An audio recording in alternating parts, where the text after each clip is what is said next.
Hello friends, and welcome to another edition of Led's Lap Guides. Whether you need to watch the whole video tonight or just want to take a peek at a couple of corners that are giving you trouble, these guides are your resource for this week to use however you need.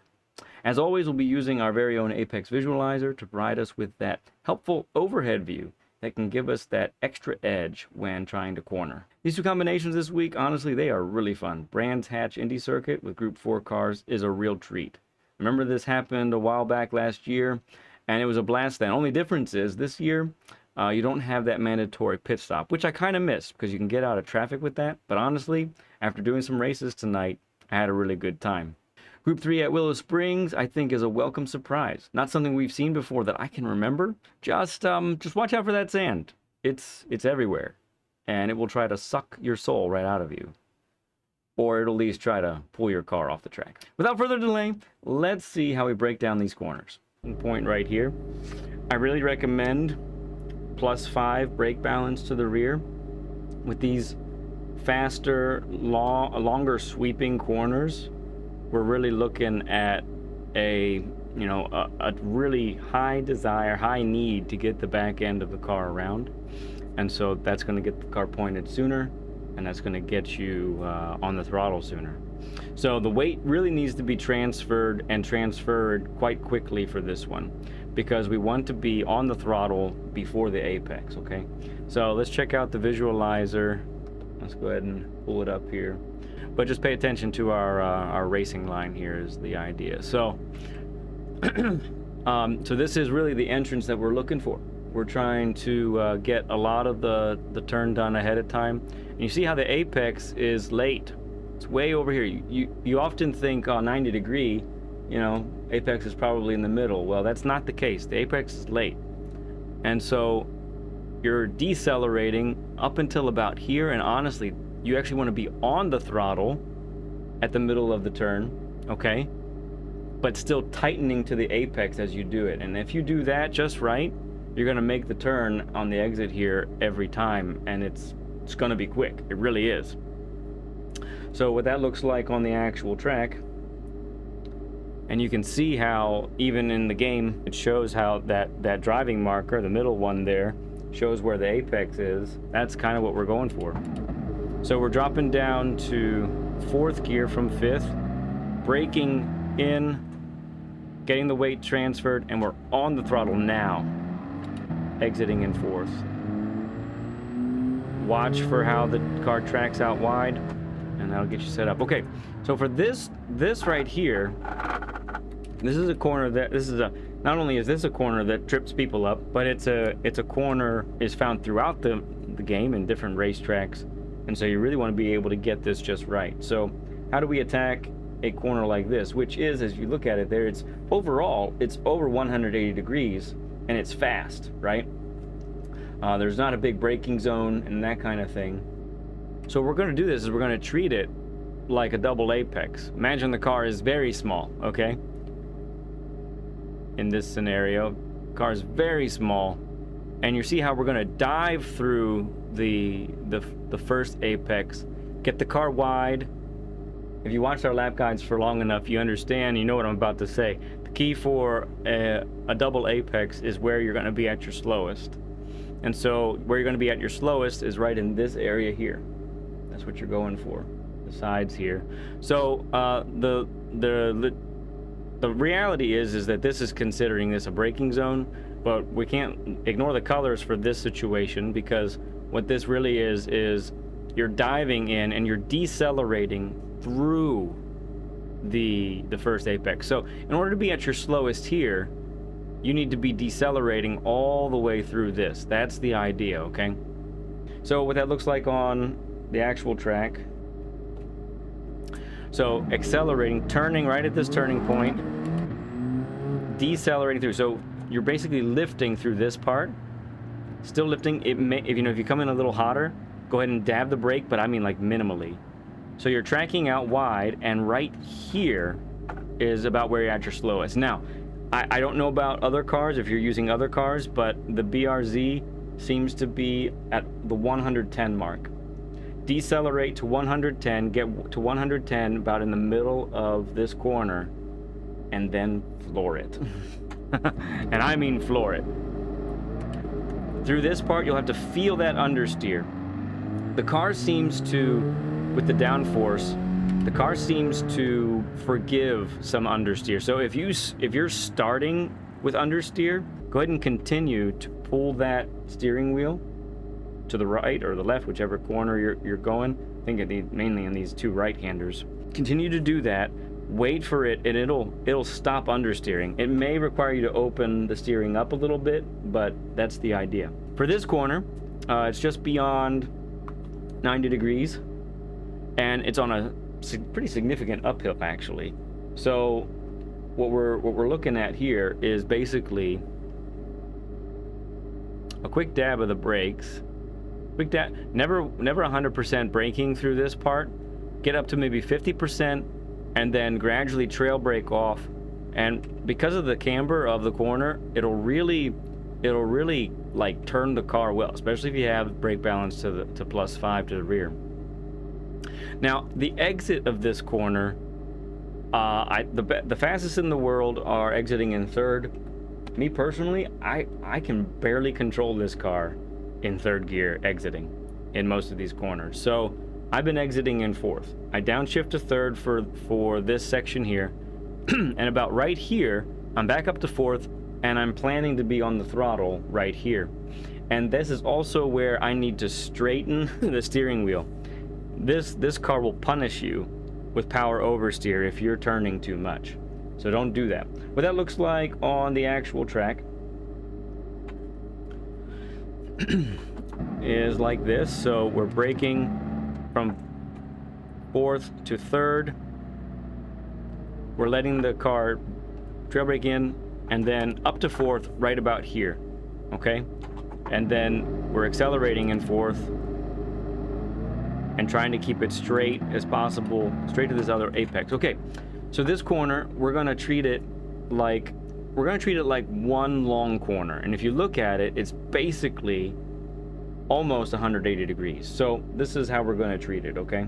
It'll be a little bit like this. So only difference is, I would say, I can't, with our limitations with this program, I can't get the line to be right here how I want it.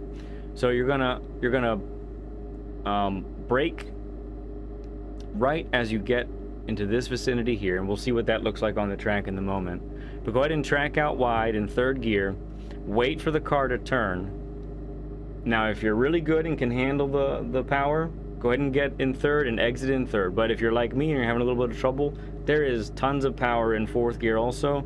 So go ahead and do it fourth gear. The 112.2 that I got, my time, I got that by exiting in fourth gear in the previous corner and in the other one. So it's definitely a viable way to do it.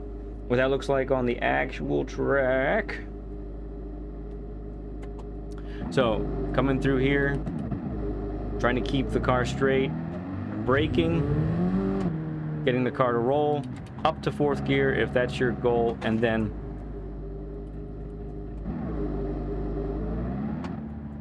start being on the accelerator in this vicinity, because you have now this nice straight exit for here.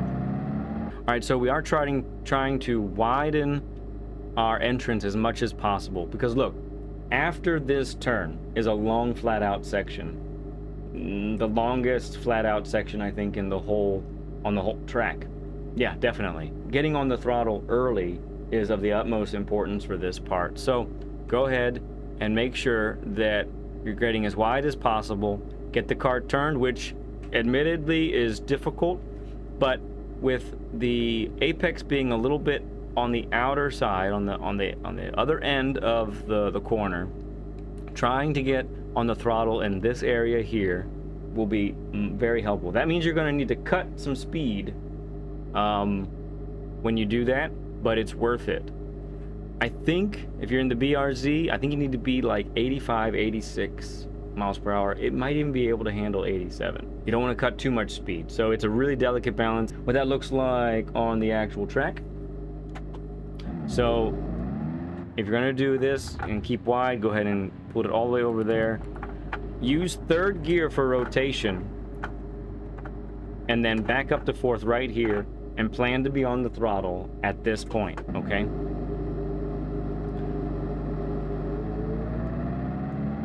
Car is pretty stable when you do all of that. Go ahead and track out over here. Keep it tight to the right. Your apex is way late. Way late. Think of the car as wide almost as this line, okay? It's very late. This is where you're looking to clip. You're trying to get on the throttle way back here, which means what you're going to do is you're going to dab the brake, like 50% brake. Let the car slowly decelerate through this. And then make sure you're nice and wide, maybe even a little wider than what this line shows. Get on the throttle here, and then if you've got that nice wide line, you're going to make the corner. Really is how it's going to work. What that looks like on the actual track. On the brakes, little dab, let the car coast. You're in 5th gear throughout this, coasting on the throttle, getting this dip. This gives you a little extra grip. Don't be afraid to put 2 tires on the left in the gravel. Not going to harm you, not really going to give you dirty tires. And that's a lap at Willow Springs. All right, an interesting thing about, as we're getting to the first turn, an interesting thing about this track is the elevation changes. And that really plays a part into how the car handles, and maybe why sometimes the car surprises you when it does different things. So I'm in the McGann Trophy, rear-wheel drive car. A lot of people are going for all-wheel drive cars, so things will be a little bit different. Nevertheless, driving lines are going to basically be exactly the same. And that's mainly what we focus on here on our lap guides. Nice long sweeping one, but remember, right here, right about this part, right before the apex is that rise. So what really needs to happen is the weight of the left tires needs to be applied well before that rise. Otherwise, if you try to get it done before or after that, you're not going to have the grip you need to make the corner. So get the car turned and get the weight properly applied here. For a lot of cars, you're going to end up downshifting one gear and then exiting in the next. So like in the McGann, it's going to be 3rd gear to help the car get rotated, get that back end coming around a little bit, and then get the car, and then you have the car pointed in the direction that you want. You can cut the course a little bit here, and it'll actually help rotate the car a little bit more. And then you get into this dip, and where all the compression happens, then you have all the grip in the world, and you should make the corner, okay? So what that looks like in the actual track is coming in here, braking right as you get to that last board, downshifting to 4th, a late downshift to 3rd, getting the car rotated, clipping this apex here, getting a little bit of grass is fine, then full throttle out as you get to the apex, and up you go. All right, so for this corner, you're basically applying the brakes fully in a straight line with a little bit of a tendency to get over to the right a little bit early. And that actually helps too with defensive positioning for this track. So we're looking to get to tighten to the inside of the corner early. And then but the key point is that we're decelerating all the way to this point here, okay? Remember that. Don't be at your slowest in this area. That would be the tendency. If you do that, then you're gonna have to wait and wait and wait. And the tendency also will be to get on the throttle too early, and you'll go wide. Key point there, okay?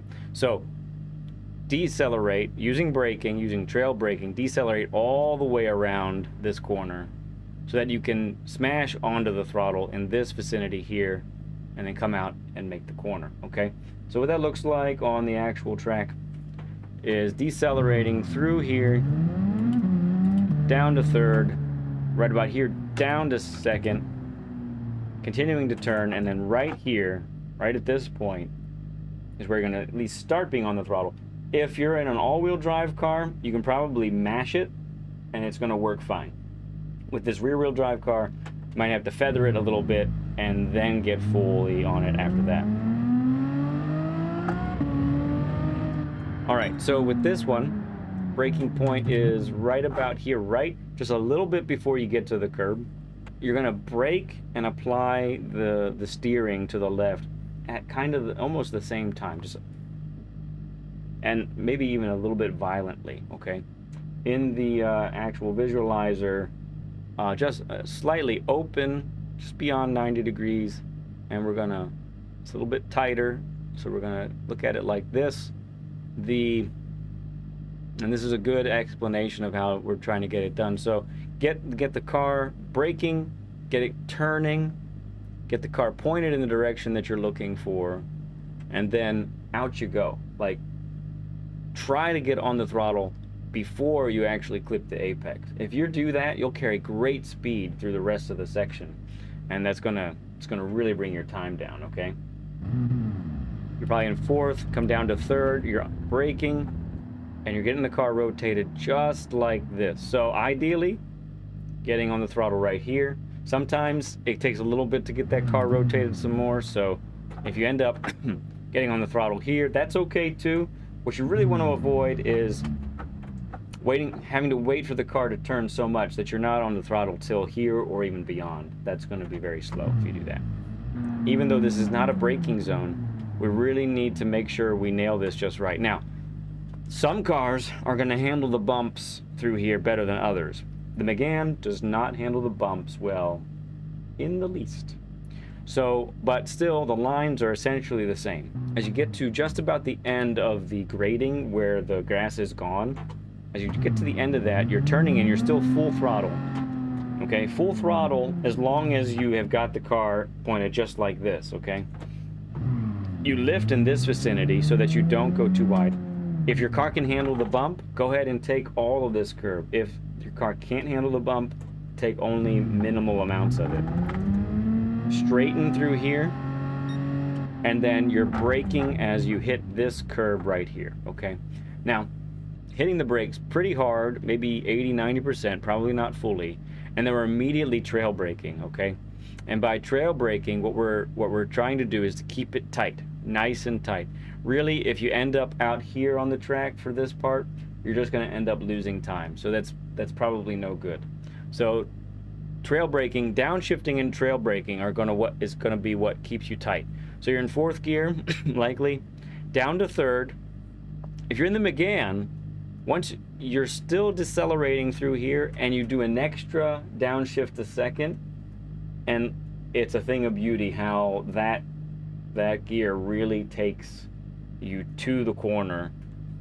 So what you're trying to do is then get on the throttle right in this vicinity, and then watch for the rise in this area, because sometimes, again, this is what's causing understeer for a lot of us, is when we haven't gotten the weight transferred properly and we end up going wide and we end up saying, why did that happen? So what that looks like on the actual track: braking fully out to here, down to third, down to second, and look, this is right here. This is my acceleration zone right here. So when the curb on the right gets thick like this, I'm back up to third and I'm starting to get on the throttle. For some of the all-wheel drive cars, you'll probably actually be right here and you will fully get on the throttle. For me, I'm getting on the throttle maybe a little bit earlier, and by this point is when I'm on the throttle fully. But you see this rise in the track? This is where I'm monitoring. So once I get to here and the car goes light, we gotta watch it to see how the car manages it, okay? And then go ahead and come out all the way here. Now look, if you think you've got a lap, then stay close to the right.